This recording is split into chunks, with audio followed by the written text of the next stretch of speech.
eo amin'ny sihatry ny toekarena kosa indray dia notanterahana androany tetsy amin'ny chambre de commerce tetsy Antaninarenina ny fanaovatso ny fifanaraha-piaramiasa eo amin'ny fédération chambre de commerce et d'industrie de Madagascar sy ny matoy fiaramiasa entina hampandrosoana ny ara-toekarena any amin'ny faritra.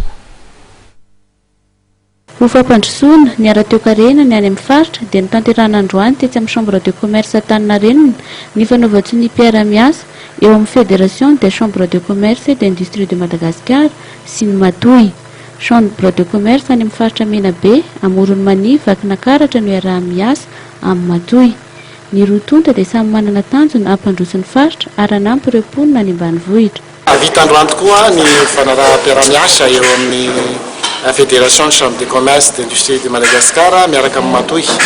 Zavatra tena tsoranao anatiny dia hoe mitovy ny fiaramiasa satria ny chambre de commerce dia manana mission any amin'ny faritra zany hoe hanampitosika ireo mpandraharaha ireo mba tena ho matianina ary mijery ihany koa ny tombotsoan'ireo mpandraharaha ireo ary indrindra na ny lalam-barotra ary tonga matoy ankehitriny zany hoe nametraka izay fiaramiasa izay satria développement économique des territoires zany tena ho jerena zany hoe tena any fotony izay iaraha-miasa indrindrandrindra amin'ireo STD na ny service technique déconcentré izany hoe eto zany tena ho any amin'ny population rurale mihitsy zany ny tena hoe bénéficier an'ity appui iarahana amin'ny matoy ity. Tanjona ny ananan'ny chambre de commerce et d'industrie de Madagascar drafitr'asa mifanaraka amin'ny filan'ny faritra amin'ny fampandrosoana ny ara-toekarena sy ho fampihenana ny tahan'ny fahantrana. Ny chambre de commerce régional reo dia isan'ny mpanday anjara dia isan'ny atao hoe lehibe indrindra ary resaka fampandrosoana ara-toekarena amin'ny faritra no resana. Ho amin'ny matoy dia tsotra ihany ny tanjona dia hoe mba hananan'ireo chambre de commerce régional reo asa drafitr'asa izay tena mifanaraka amin'ny filan'ny mpikambana ao aminy, mifanaraka amin'ny filan'ny faritra amin'ny resaka fampandrosoana ara-toekarena. Fantatsika fa amin'izao fotoana izao zany be da be ihany koa ny ataontsika opportunité na zavatra azo trandrahana izay ahafahana mampandrosoana Madagasikara. Be da be ny politika vaovao izay natao fanjakana amin'ny fananantany amin'ny fampandrosoana ny sehatra tsy miankina amin'ny fitsaram-pahefana amin'ny fidirantsika ohatra ao amin'ny marché de l'Agoa ao anatin'ny zany koa fidirantsika ao anatin'ny ohatra grenier commun grenier ny Océan Indien Madagasikara. Rehetrarehetra zany dia heverina fa tokony hitondra